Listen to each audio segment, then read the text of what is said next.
Un dialogue à cœur ouvert.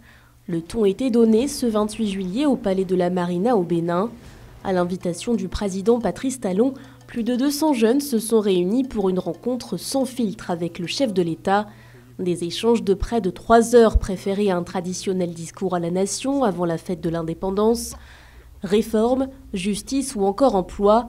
L'heure était au bilan pour le président qui s'apprête à achever 2 mandats. Un futur départ qui relance les interrogations sur sa succession. Je veux que le Bénin, demain, me donne du bonheur, du plaisir, plus que j'en ai connu même dans le passé.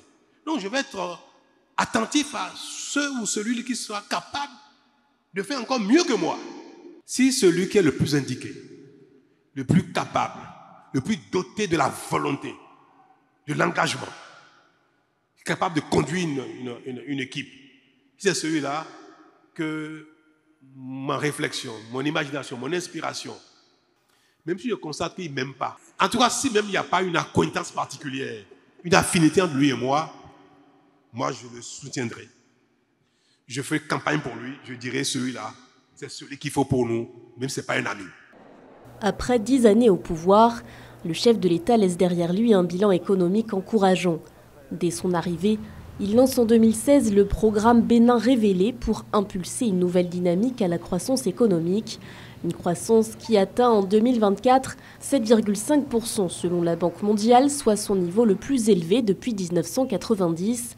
Mais sur le plan politique, le bilan s'avère moins reluisant, notamment avec la mise en place de la Criette, la Cour de répression des infractions économiques et du terrorisme, accusée de mener des procès politiques pour faire taire l'opposition. Alors que certains opposants sont toujours derrière les barreaux, la question d'une éventuelle grâce était aussi posée au président. Le pardon a 2 intérêts. Ça sert celui qu'on a pardonné, mais ça sert soi-même aussi.